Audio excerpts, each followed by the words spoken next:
Well, that was a devastating defeat for England, an annihilation really by Australia. What can England do now? We have to look ahead.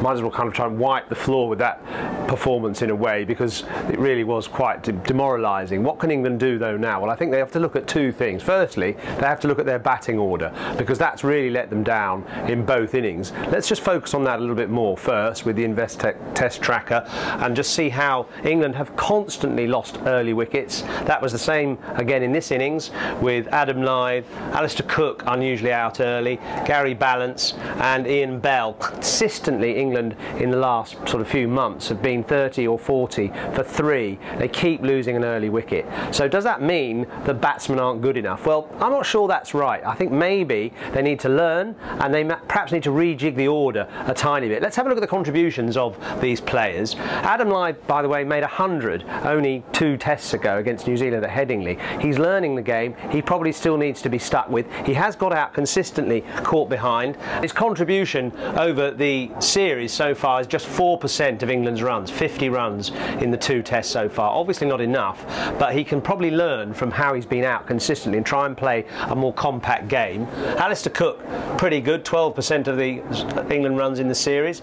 Very poor performance generally by Gary Ballance, 9%, and I think he is one area that England could look at. I think he looks overexposed at number 3, and maybe actually they should drop him down to the place actually where he bats for Yorkshire, number 5, and move Ian Bell up to number 3. Of course, Bell himself hasn't done too well. 6% of England's runs, 73 in the series so far against Australia, which doesn't inspire a lot of confidence, but he'll be on his home ground at Edgbaston for the 3rd test, so maybe they should move him up to number 3 and try and get something more out of him and move Ballance down the order. Joe Root seems to be the guy who always comes in and bails England out, and he has made 19% of the runs. They probably could push him up to number 4, so the order would be Cook, Lyth, Bell at 3, Root at 4 and Ballance at 5. The biggest problem they had was nothing in the pitch for their bowlers. That's why Australia were able to pile up 566 in their first innings, having won the toss. Look at the England bowling figures here, and one really notable one stands out. Anderson,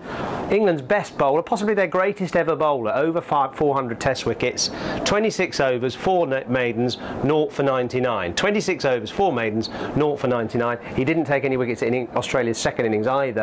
No wickets in the match for Jimmy Anderson. If England gave him a little bit more help in the pitch, i.e. grass and a little bit of juice, he could take wickets, put the Australian batsmen under pressure, and then England's batting order would have a much less arduous task trying to compete with a huge score that Australia had made. So I think, you know, looking ahead to the 3rd test, England must put some help in the pitch for Anderson and Broad, and then they can get back on level terms.